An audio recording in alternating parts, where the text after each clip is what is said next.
I'm Wing Commander Mansoor Siddiqui, and I'm a corporate trainer, motivational speaker, and presently as a director in Delhi Public Global School, Muradabad.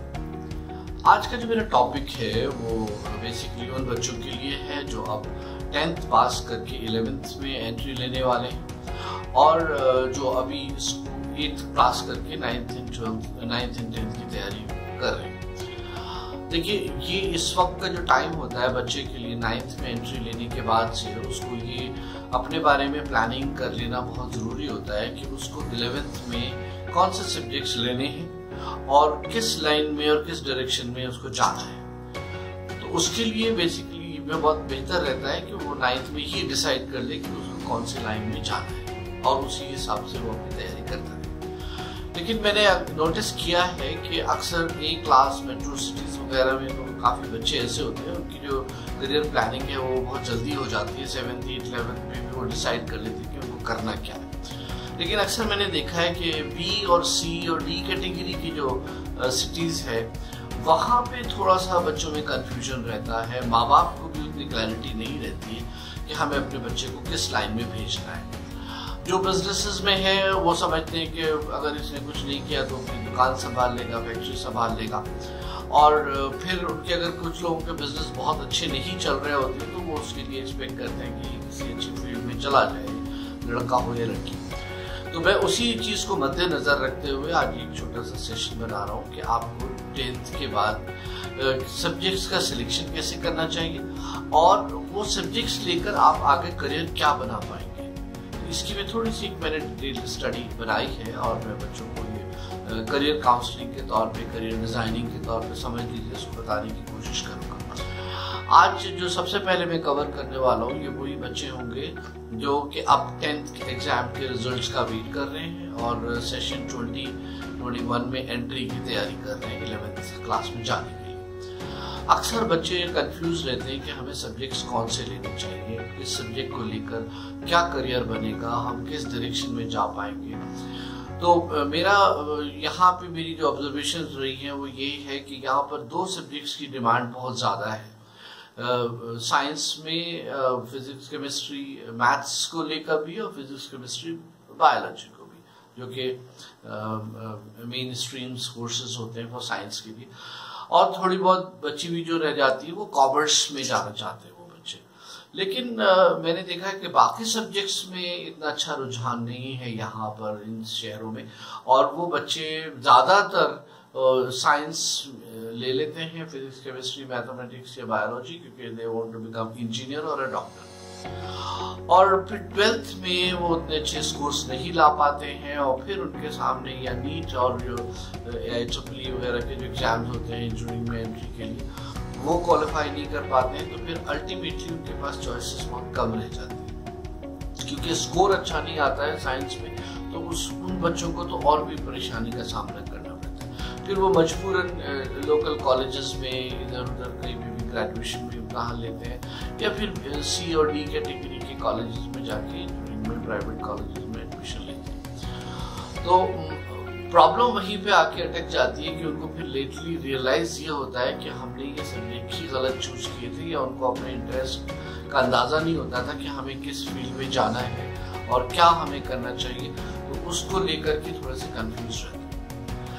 देखिए, मैं आपको शुरू से बताने की कोशिश करूंगा। देखिए, 4 फील्ड आपके लिए, 4 सब्जेक्ट्स हैं जो कि आपके लिए 11th में ऑप्शंस लेकर आते हैं। नंबर 1, साइंस के 2 ग्रुप होते हैं। एक ग्रुप बोलेंगे जो कि मैथ्स वाला ग्रुप होगा, इंजीनियरिंग साइड लेके जाएगा, और दूसरा होगा नॉन मैथ्स यानी बायोलॉजी, वो आपको मेडिकल स्ट्रीम्स में लेकर जाएगा। इसके अलावा 2 स्ट्रीम्स और बनती हैं, वो है कॉमर्स और 4th है ह्यूमैनिटीज। अब मैं आपको थोड़ा सा इनके बारे में डिटेल्स में बताने की कोशिश करूंगा। मैं अगर आप इंजीनियरिंग की बात करते हैं तो खाली ये सब मैकेनिकल, इलेक्ट्रिकल, कंप्यूटर्स, इतनी इंजीनियरिंग नहीं है। इसके अलावा भी बहुत सारी इंजीनियरिंग है जो मैंने यहाँ पर एक्सप्लेन की है अपनी स्क्रीन पर, और कौन कौन सी फील्ड्स हैं जो कि इंजीनियरिंग को कवर करेंगी वो आप ये मैं आप दिखा रहा हूँ, इसको देख लीजिए।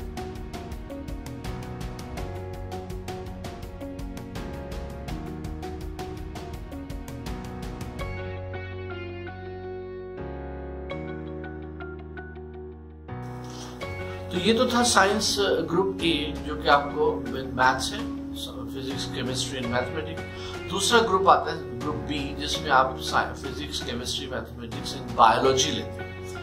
और वो ये जो बायोलॉजी की फील्ड्स हैं, इसमें भी बहुत सारे ऑप्शंस आपके लिए अवेलेबल होते हैं। वो मैं आपको फिर दोबारा से एक और स्लाइड आपके सामने दिखा रहा हूँ, इसको देखिए आप। इस स्लाइड में आपको काफी सारे ऑप्शंस नजर आएंगे। यहाँ पे आप वीडियो को पॉज करके इनको आराम से पढ़ सकते हैं।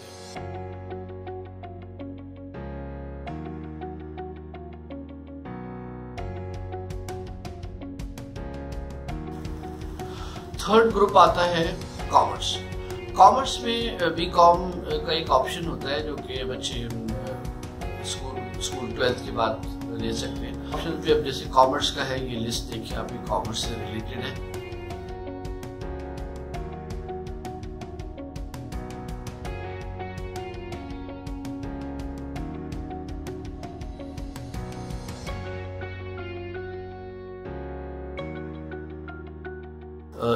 Next comes your humanities. Humanities को अक्सर लोग समझते हैं आर्ट्स के सब्जेक्ट्स होते हैं, आर्ट्स का क्या पढ़ना, उसमें तो कोई पढ़ाई नहीं होती है, उसमें तो कुछ भी नहीं होता। बल्कि लोकल कॉलेजेस का तो ये इम्प्रेशन हो जाता है कि वहाँ पे सिर्फ आपको एडमिशन ले लेना है, कॉलेज जाने की जरूरत नहीं पड़ती है, एग्जाम्स आते हैं तो थोड़ा बहुत पढ़ के काम चल जाता है। नहीं, ऐसा नहीं है, ये बड़ी गलत सोच है।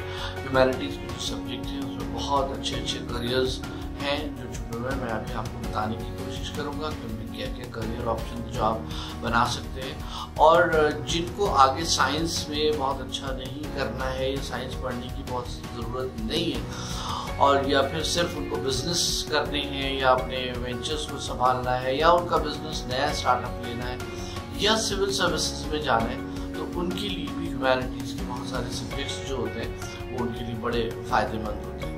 मेरी एडवाइस उन लोगों से है कि जो ज़बरदस्ती साइंस लेते हैं या कॉमर्स लेते हैं और बाद में 12th के बाद उनको छोड़नी पड़ती है, तो मेरी जो ऑब्जेक्टिव है यहाँ पर वो यही है कि किसी तरह से उन बच्चों को बचा लेना ज़बरदस्ती साइंस सब्जेक्ट्स लेने से। और उसकी जो प्रॉब्लम्स हैं साइंस की और जो दिक्कतें उन बच्चों को आती हैं और कौन बच्चे इसको अच्छा परस्यू कर सकते हैं, वो मैं अभी आपको वीडियो में बताऊँगा। पूरी वीडियो देखते रहिए, आपको बात पूरी तरह से समझ में आ जाएगी। अभी आप देखिए ह्यूमैनिटीज में क्या क्या ऑप्शंस हैं और क्या सब्जेक्ट्स हैं और क्या क्या करियर आपके लिए अवेलेबल है।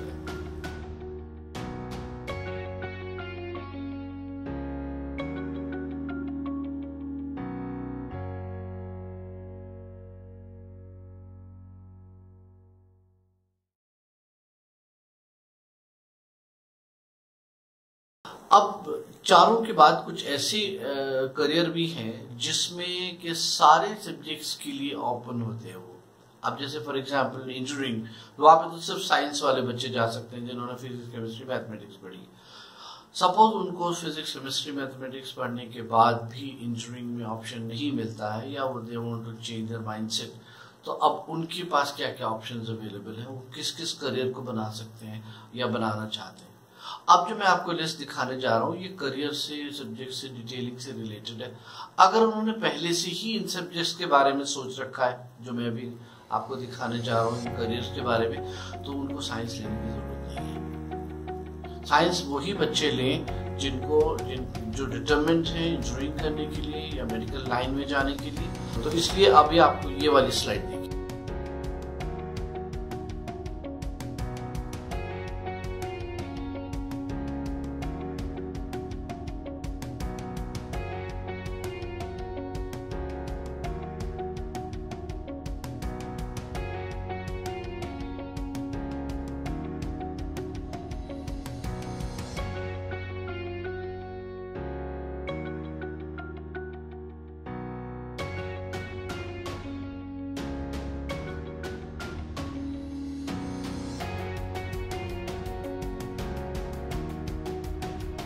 मैं आपको एक इंजीनियरिंग के स्टूडेंट्स के लिए एक स्लाइड दिखा रहा हूँ। इसमें मैंने कुछ कॉलेजेस की लिस्ट निकाली है और उनके जो एंट्रेंसेस होते हैं वो कहाँ पर और कैसे होते हैं, कौन सा कॉलेज किस एंट्रेंस को कंसीडर करता है, उसकी डिटेलिंग्स निकालने की कोशिश की है। तो इसको भी आप देखिए और ये स्लाइड भी आपके लिए काफ़ी अवेलेबल हो सकती है।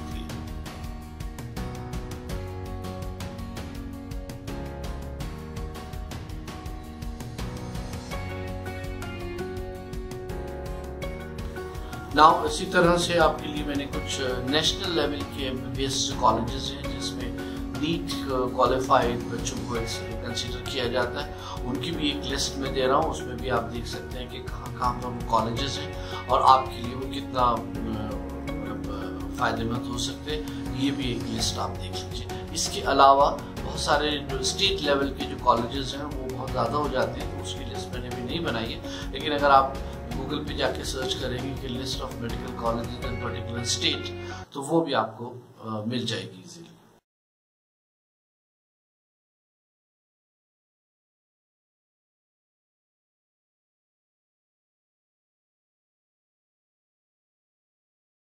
नाउ ये तो हो गया मेडिकल एंड इंजीनियरिंग कॉलेजेस के बारे में। अब कुछ बहुत अच्छे रिनाउंड कॉलेजेस हैं जो अक्रॉस द कंट्री हैं, जिनमें non medical and non engineering के बच्चों को एडमिशन्स मिलते हैं और उनमें एडमिशन होने की बहुत वैल्यू होती है। तो ऐसी भी एक लिस्ट मैंने बनाने की कोशिश की है, जो आप उनकी वेबसाइट्स के साथ कॉलेजेस के मैं यहाँ पे आपको डिस्प्ले में दिखा रहा हूँ अभी, और उसको भी आप देख लीजिए, इसको भी सेव कर लीजिए अपने पास।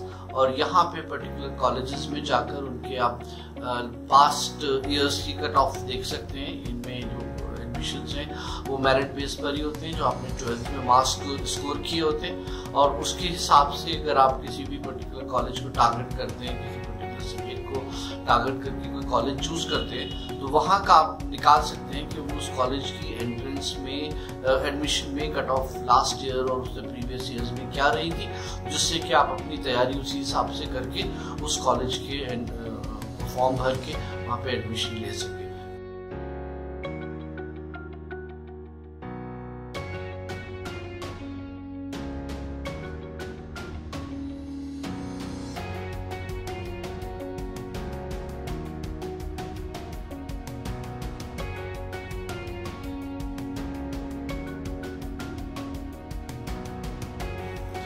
इसके अलावा अब आपको जो ऑप्शन अवेलेबल रहते हैं, एक होटल इंडस्ट्री है जो कि बहुत अच्छा करियर ऑप्शन देती है। उसमें भी ज़रूरी नहीं कि आप साइंस से ही क्वालिफाई करें, उसके ऑल इंडिया लेवल पे एंट्रेंस एग्जाम भी होते हैं। और कुछ कॉलेजेस हैं जो नेशनल लेवल पे होते हैं, डिफरेंट स्टेट्स के हैं। मैं भी उसकी भी एक लिस्ट आपके सामने भी दिखाने वाला हूँ कि जो उसमें भी आप एंट्रेंस के थ्रू या फिर डायरेक्ट एडमिशन के थ्रू उनमें भी क्वालिफाई कर सकते हैं। जो बच्चे होटल इंडस्ट्री में अपनी करियर बनाना चाहते हैं, ये उनके लिए।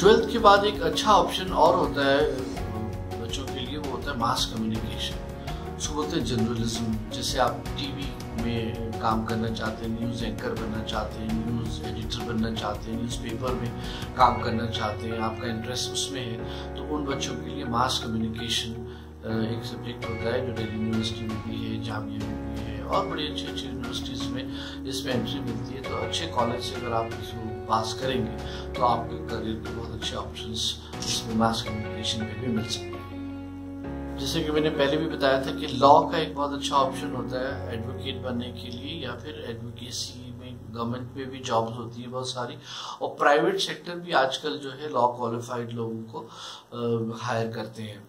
और जुडिशरी में आप अप्लाई करने के लिए आपको लॉ क्वालिफाइड होना ज़रूरी होता है जज बनने के लिए। और तो उसके अंदर कुछ आजकल नए कोर्सेज है। पहले तो ग्रेजुएशन के बाद भी आप कर सकते हैं, पहले आपको ग्रेजुएशन करना पड़ेगा, फिर आप लॉ में एडमिशन ले सकते हैं।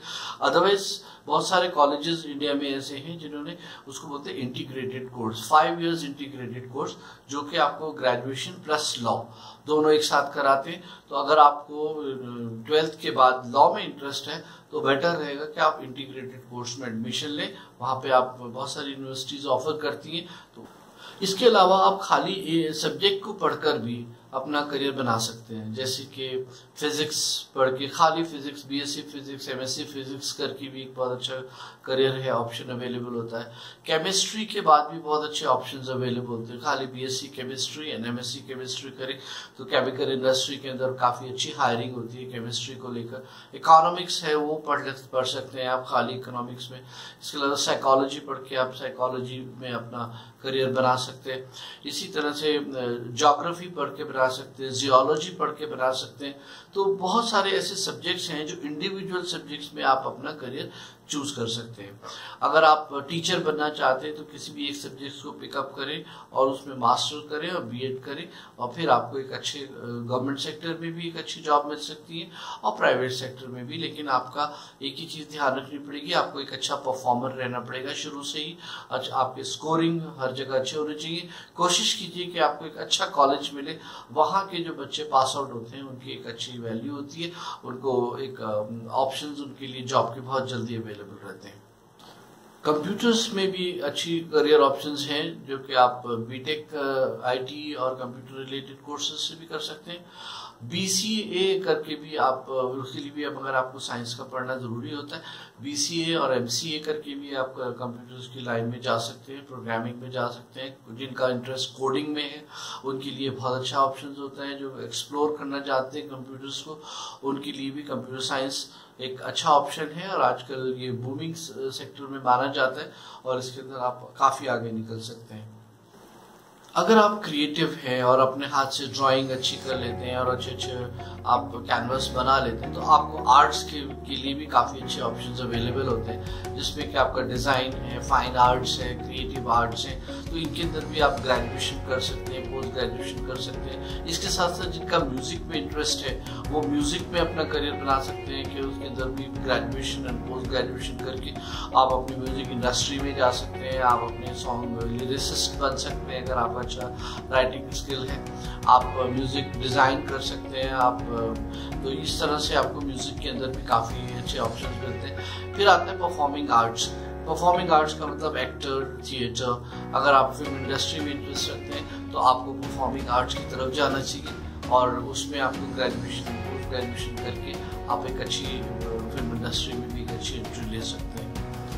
जिन बच्चों को डिफेंस में जाने का शौक है या डिफेंस में उनको काफ़ी इंटरेस्ट है, तो उनके लिए 12th के बाद इमीडिएटली कमीशन ऑफिसर के लिए एक एंट्री का ऑप्शन होता है एनडीए के थ्रू, नेशनल डिफेंस एकेडमी। तो उसके अंदर आपको साइंस पढ़ना ज़रूरी है अगर आप एयरफोर्स और नेवी में जाना चाहते हैं, और अगर आप आर्मी में जाना चाहते हैं तो साइंस सब्जेक्ट ज़रूरी नहीं है। तो वहाँ उन बच्चों के लिए बहुत अच्छा ऑप्शन होते हैं कि 12th के फ़ौरन बाद आप 12th में रहते रहते एनडीए की तैयारी शुरू करते हैं। 12th में रहते रहते आप उसके फॉर्म्स भर लें, जिसमें कि आपको इतना टाइम मिलता है कि आप जैसे ही 12th पास करेंगे तो उसका एनडीए का एंट्रेंस एग्जाम दें, एसएसबी दें, और अगर आप सिलेक्ट कर जाते हैं तो आप सीधे एनडीए 3 साल की ट्रेनिंग के लिए जाते हैं। 3 साल कंप्लीट होने के बाद वहाँ पर वो आपको अलग अलग ऑप्शंस देते हैं एयरफोर्स, नेवी एंड आर्मी का, और इस तरह से आप अपना करियर बहुत जल्दी और बहुत अर्ली एज में बना सकते हैं डिफेंस के अंदर। जो बच्चे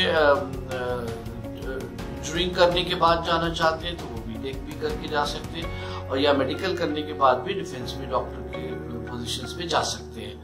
लेकिन इनके अलावा कुछ बच्चों को ये नहीं पता होता कि 12th के बाद भी एक एग्जाम होता है आर्मी मेडिकल कोर का। उसके अंदर आप 12th पास करके जैसे बीटेक के एंट्रेंस के लिए ट्रिपल देते हैं या नीट का एग्जाम देते हैं, उन्हीं एग्जाम्स के बेसिस पर भी वहाँ पर एक एग्जाम होता है और इनके स्कोर्स को भी वो कंसीडर करते हैं। तो उसमें आपको आर्मी आर्म फोर्सेस जो है अपने एक्सपेंसेस पे इंजीनियरिंग कराती है और वो आपको आर्मी में डायरेक्ट कमीशन देती है।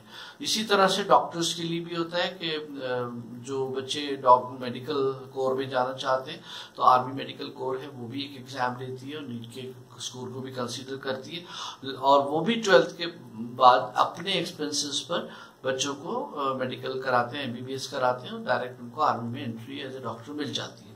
तो ये 2 ऑप्शंस ऐसे हैं जो कि आपको बिना खर्चे के मेडिकल और इंजीनियरिंग करा सकते हैं और आप डायरेक्ट कमीशन ऑफिसर बन सकते हैं। इसके अलावा कुछ बच्चे ऐसे होते हैं जो कि ऑफिसर कैटेगरी में नहीं जा सकते या एनडीए नहीं क्वालिफाई कर पाते हैं, या अगर टेस्ट पास कर लेते हैं मगर वो एसएसबी नहीं कर पाते, तो उनके लिए एज ए एयरमैन और सेलर 2 ऑप्शंस बहुत अच्छे होते हैं। ये भी बहुत अच्छा करियर है आर्म फोर्सेस में। उसके लिए मैं अलग से एक वीडियो बनाने वाला हूँ, मैं आपको उसमें डिटेल में बताऊंगा कि वो बच्चे वहाँ पर एयरमैन के लिए और भी कौन कौन सी कैटेगरीज हैं, कमीशन ऑफिसर कैसे बन सकते हैं, उसके लिए मैं एक और वीडियो बनाने वाला हूँ, मैं आपको बाद में लोड करूँगा। आप फिलहाल अभी आप 11th में जो बच्चे एंट्री ले रहे हैं वो अपने सब्जेक्ट्स को ध्यान से चुनें और उसी हिसाब से अपने सब्जेक्ट्स लें जो उनको लाइन सूट करती है, जिसके लिए वो केपेबल है। अब वो कैपेबिलिटी की जो बात मैंने कही, ये हर बच्चे को समझना होगा, क्योंकि हर बच्चा और हर माँ बाप अपने बच्चे के पोटेंशियल को जानता है। तो उसको ये देख कर के नहीं कोई बात नहीं, देखी जाएगी, कर लेगा, मेहनत कर लेगा, ये कर लेगा, बहुत मुश्किल हो जाता है। स्पेशली मैंने देखा है कि जो भी कैटेगरी सी कैटेगरी सिटीज होते हैं वहाँ पर लैंग्वेज की बच्चों को बहुत प्रॉब्लम आती है। जो बच्चे CBSE के स्कूलों में पढ़ते हैं उनको इंग्लिश के साथ मैनेज करना बड़ा मुश्किल हो जाता है उनके लिए। जो हिंदी मीडियम में यूपी बोर्ड या दूसरे बोर्ड्स में पढ़ रहे होते हैं वो तो चलिए फिर भी हिंदी में सब्जेक्ट पढ़ते हैं और वो फिर भी समझ जाते हैं सब्जेक्ट को और लिख पाते हैं अपनी लैंग्वेज में। लेकिन जो बच्चे इन स्टेट्स में नॉन इंग्लिश स्टेट्स में रहते हैं, इंग्लिश उनकी अच्छी नहीं होती है और उनको फिर भी इंग्लिश में पढ़ना पड़ता है, तो उनके लिए थोड़ा सा डिफिकल्ट रहता है सिचुएशन। अब फिजिक्स, केमिस्ट्री, मैथमेटिक्स तीनों में इतनी मोटी मोटी किताबें होती हैं, इतना बड़ा सब्जेक्ट होता है कि उसको पूरा पढ़ना और समझना पहले तो, क्योंकि टीचर भी इंग्लिश में पढ़ा रहा है, किताबें इंग्लिश में लिखी हुई है, उसको समझना भी फिर उसको है और फिर उसको इंग्लिश में ही लिखना है। तो अक्सर बच्चों की जो प्रॉब्लम मैंने यहाँ देखी वो यही है कि उनको सब्जेक्ट में तो इंटरेस्ट होता है, लेकिन वो इंग्लिश होने की वजह से उसको ना तो वो ठीक से समझ पाते, या फिर मैं ये कहूँ कि जितना वो समझ पाते उसको उतना लिख भी नहीं पाते। इसकी वजह से उनके स्कोर्स कम रह जाते हैं और वो 50-60% की रेंज में ये पास कर पाते हैं 12th को, जो कि एक लॉन्ग रन के और अच्छे करियर के लिए सफिशिएंट मार्क्स नहीं है। तो उसका तरीका ये है कि जिन बच्चों के 10th में 9+ या 8.5+ CGP आता है तो वो तो मेरे ख्याल से कंसीडर करें साइंस के सब्जेक्ट्स को लेने के लिए। लेकिन जिनके स्कोर कम है या 60-70 से भी कम है तो मेरी सजेशन ये रहेगी कि या तो वो कॉमर्स में कोई अच्छा करियर ढूंढे या एडमिनिस्ट्रेशन में ढूंढे, नहीं तो फिर ह्यूमैनिटीज के सब्जेक्ट पढ़ के भी वो अपने एक बहुत अच्छा करियर बना सकते हैं। सिर्फ कोशिश ये करें कि जबरदस्ती अपने दोस्त की वजह से कि मेरा दोस्त साइंस पढ़ने जा रहा है या वो इंजीनियरिंग पढ़ने जा रहा है, मैथ्स पढ़ रहा है या केमिस्ट्री पढ़ रहा है, मैं भी ले लूं सब्जेक्ट, ऐसे ना करें, बिल्कुल ना करें। आगे आके आपको बहुत प्रॉब्लम हो जाएगी और फिर आपके लिए वापस आने का कोई ऑप्शन नहीं रहेगा। एक कैटेगरी बच्चों की और होती है जिसमें बच्चों को 12th पास करने के बाद जल्दी से जल्दी नौकरी की तलाश होती है, क्योंकि उनकी फैमिली जो होती है वो इतनी स्ट्रांग नहीं होती फाइनेंशियली कि वो उनके इंजीनियरिंग के खर्चे या मेडिकल के खर्चे या इवन अदर हायर एजुकेशन के खर्चे भी बर्दाश्त कर सके। तो जो बच्चे जॉब्स की तलाश में हैं 12th करने के फौरन बाद, तो उनको अपना फोकस शुरू से ही बिल्कुल उसी तरह से रखना चाहिए कि वो 12th के बाद 18 ईयर्स होने के बाद ही फौरन सरकारी नौकरियां जितनी भी निकलती हैं, गवर्नमेंट जॉब बहुत आती है, डिफेंस में आती हैं, एयरफोर्स, नेवी, आर्मी और सिविल डिफेंस, CRPF, BSF, ये तो यूनिफॉर्म की जॉब्स होती है। इसके अलावा रेलवेज में ओपनिंग्स होती है बहुत सारी, उसके अलावा आपके स्टेट गवर्नमेंट्स में बहुत सारी ओपनिंग्स होती है। तो उनमें आप अप्लाई करें और उनकी तैयारी जो होती है वो पहले से ही शुरू कर दें। उसमें बहुत मुश्किल सब्जेक्ट्स नहीं होते हैं, बहुत आसान होते हैं, लेकिन उनमें स्पीड चाहिए होती है, आपकी एक्यूरेसी और स्पीड मैटर करती है। तो अगर आप उनको करियर अभी से शुरू में बना लेंगे और 18 साल के बाद फ़ौरन एक अच्छी जॉब में सरकारी नौकरी में निकल जाएंगे तो आप देखेंगे कि आप बहुत सेफ गेम खेल गए हैं और आप उसके बाद फिर अपनी पढ़ाई चालू करें और फिर आप अच्छी A क्लास नौकरियों के लिए अप्लाई करते रहें, हायर एजुकेशन बढ़ाते रहें अपनी एजुकेशन को, और आप कहीं न कहीं जाकर उन बच्चों को वापस पकड़ सकते हैं जो कि अच्छे अच्छे कॉलेजेस में ऑलरेडी पढ़ रहे हैं। लेकिन उसके लिए आपको स्ट्रैटेजी बनानी पड़ेगी, एक पूरी प्लानिंग के साथ काम करना पड़ेगा और बहुत फोकस रहना पड़ेगा। तो मैं उम्मीद करता हूँ कि मैंने ये जो आपके लिए छोटे छोटे से स्लाइड्स दिए हैं निकाल कर, ये जो तैयार किया है वीडियो, ये आपके लिए काफ़ी हेल्पफुल होगा।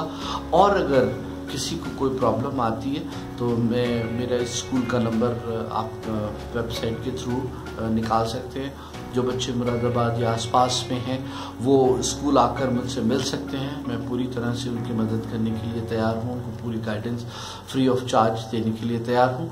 लेकिन बस मेरी यही कोशिश है कि बच्चे जो हैं सही वक्त पर सही सब्जेक्ट चूज़ करें और अपने उसी लाइन में अपना करियर बनाएं। इन्हीं दुआओं के साथ कि आप सब अपनी ज़िंदगियों में उसी तरह से अच्छी तरह से कामयाब रहें और अच्छा करें, अपने माँ बाप का नाम रोशन करें। मैं आप लोगों से अभी विदा लेता हूँ। Thank you very much. जय हिंद।